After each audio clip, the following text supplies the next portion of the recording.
how to build an offense around Trey Lance. If we were the offensive coordinators for the 49ers, what would we be building here? Wow. It's an interesting question, and I do think that the 49ers right now has the talent to build a team around Trey Lance, and they just don't have to draft or to trade for anybody in the league, because with Trey Lance, you can run the same run-heavy offense with more deep passing plays, with more play action, with zone read, with read option, with RPOs. Because I do think these are options with Trey Lance, because no one knows what to expect from him from snap to snap, when he is in shotgun position, when he's under center, when he's in pistol formation. So he's just a great guy. We have some gadget players with Deebo Samuel, Brandon Ayuk.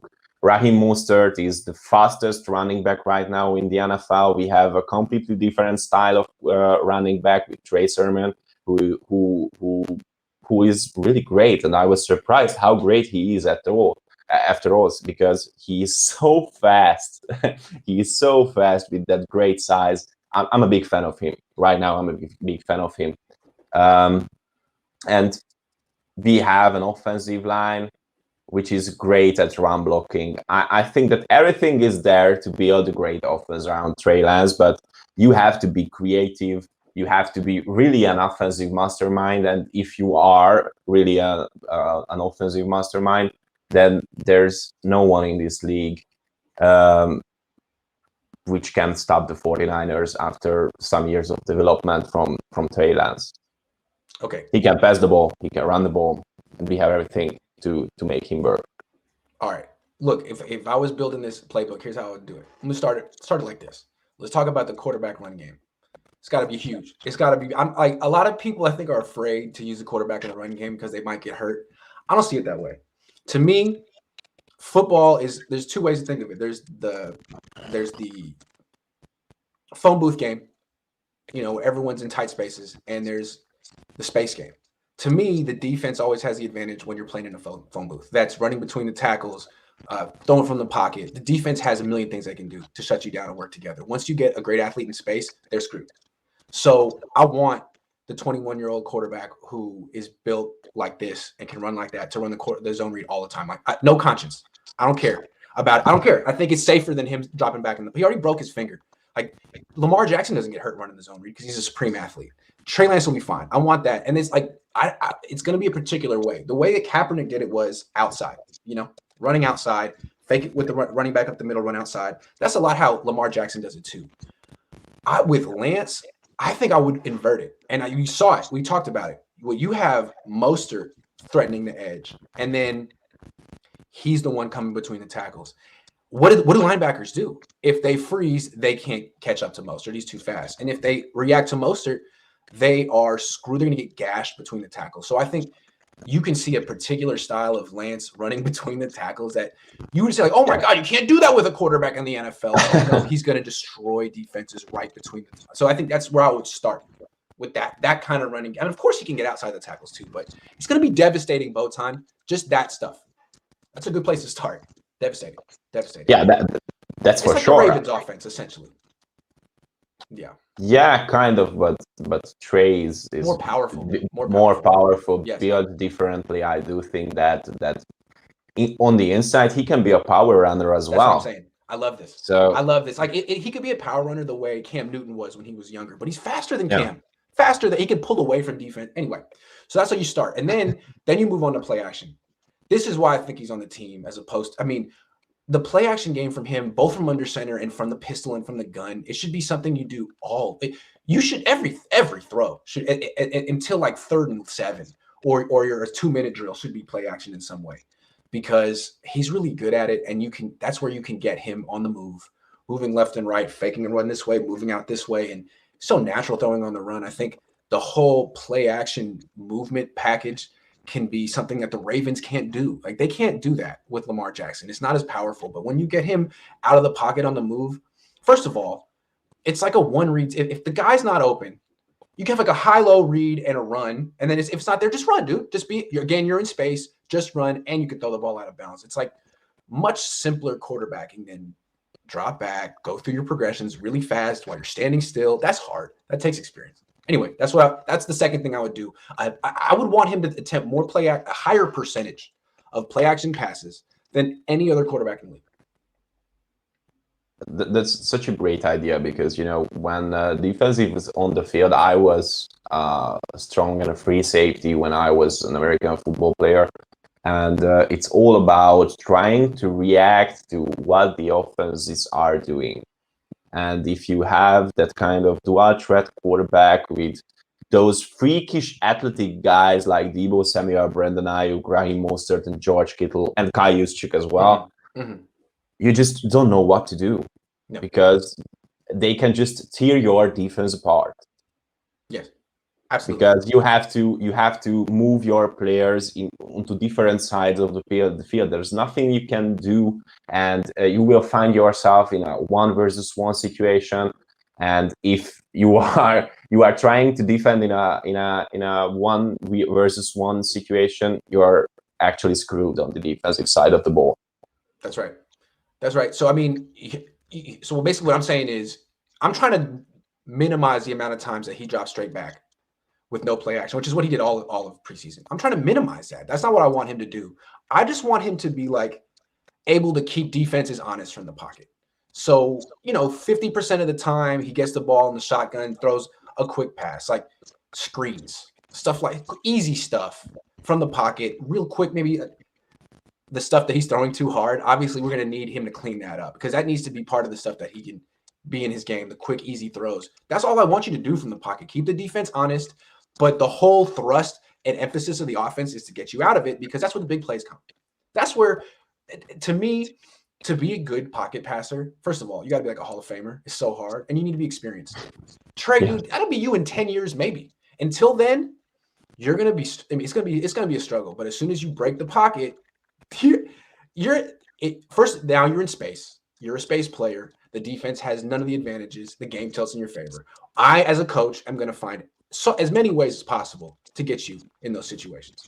To me, anytime he drops back in the pocket, I hold my breath like, oh God, he's going to get hurt. He's trying to hold the ball too long. He's trying to impress the coach. He's going to get hurt. So that's how I would do it. That's how I would do it. Agree. That's how I would do it. I think if he was my quarterback, I would have the lowest percentage of pocket passes in the league. I would think most people have 90% of their throws from the pocket. If it were me, I'd have 50%. 50%. That's Sounds fair for me. Yep.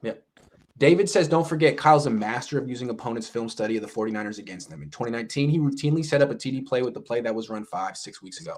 I think that's what's happening this preseason. Yeah, him and Peyton down in New Orleans like to overwhelm teams with preparation. A million different personnel groupings, that kind of stuff. Now it's like 2 different quarterbacks. That's the ultimate. 2 different offenses. Yeah, I do think that these kind of 2 quarterbacks packages will put so much more pressure on the shoulders of the other skill positional players because they have to do other things.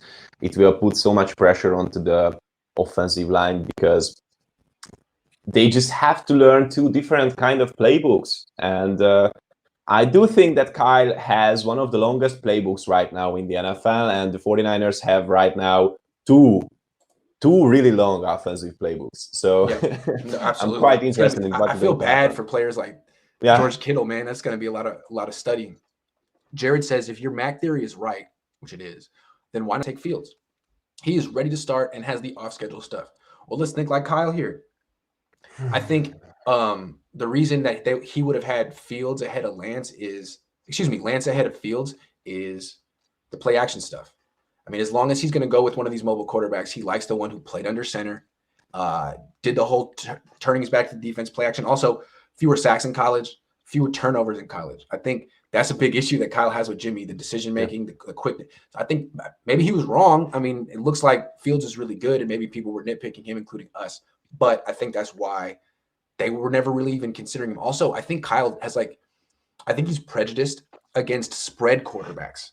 I don't think he likes quarterbacks that play in spread offenses, which is why I think he never really took Mahomes and Watson seriously. I don't think he took Fields seriously. He wants to see you under center doing play action like in his offense, because I think he's had experience with quarterbacks that just can't be taught how to do it. They just freak out when they turn their back to the defense. Yeah. They turn back around and can't find the safeties or whatever. They don't want to do it. So that's what I think it was. I'd be wrong because Fields looks good so far. With the broken will the broken finger change how Lance throws, especially regarding his follow through? That, and should we be worried about him throwing more high passes going forward because of it? It depends on how serious that finger injury is, because well, with a broken finger, I played some quarterbacks. I wasn't good at it. I was more like running back at quarterback position, who ran the ball most of the time and who tried to run as many touchdowns as possible and threw the ball as and not throwing the ball, but I have to say that with a broken finger, it's really hard to have a great touch on the ball. And we have talked about before during this show that Trey has some problems with his touch right now. That's why his passes are wobbly. And after a finger injury, what I expect is that those passes are going to be more wobbly than they are right now. So yeah, this can be an issue absolutely in the next few weeks, in my opinion. Yeah, but I mean, it's supposed to be a 7-day injury. He's supposed to be okay next week. I mean, I still think he can run the zone read with this injury. It seems like a bad jam. Basically, he got a jam so bad that maybe like the knuckle and ear chipped a little bit. 7-day injury. Theoretically, he should be okay. I think he can still throw, the little pop pass that Jimmy Garoppolo throws to Debo. So he can do that. He can hand off. He can run. I think he can do probably he should be 100% recovered. But even if he's not, he should still be able to do whatever limited package they had envisioned for him for week 1. Yeah. That's what I'm saying. Alicia says, how much do you think this quarterback committee thing isn't just about prepping Trey, but is Shanahan experimenting and testing offbeat ideas? I wouldn't be surprised. It's Kyle Shanahan. You never know what you can expect from him. So yeah, it's possible, in my opinion. It's possible. I'm still pretty convinced that he was making an argument for Mac, and his argument for Mac was he can start right now. Trey can't, and the Niners are basically like, I don't care. Keep Jimmy. Take go slow with Trey, and he's at least making sure that he was right. If he just starts Trey Lance right away, then I mean, he was really wrong. So, and I'm just saying, some people can admit when they're wrong. I do it all the time. I'm wrong all the time. Kyle has a tough time admitting when they're wrong. It's not an easy thing to do, especially when your whole brand is that you're the smartest person in the room. So you're not just going to just admit, hey, I was wrong all the time. I can do that because I'm a clown. I'm just saying. I'm an entertainer. I'm not a freaking coach. I don't have to be right. Sometimes it's entertaining when I'm wrong. Kyle has to be right. So he's I just feel like he's structured the preseason to be right. Hey, look, Trey, I basically put the handcuffs on him. Stay in the pocket, do all the stuff that Jimmy does. Oh, he's not ready. What a freaking surprise. He couldn't do his biggest weakness well. I guess we can't start in week 1, but I will play him. Of course I'll play him. He's gonna be Taysom. He's gonna be a better Taysom Hill. Hey, that's great, man. I love that. I don't think that's exactly how Brian Daboll would go about developing him, but Kyle, you're very smart too. You haven't really had a chance to develop a young quarterback, so let's see what you got.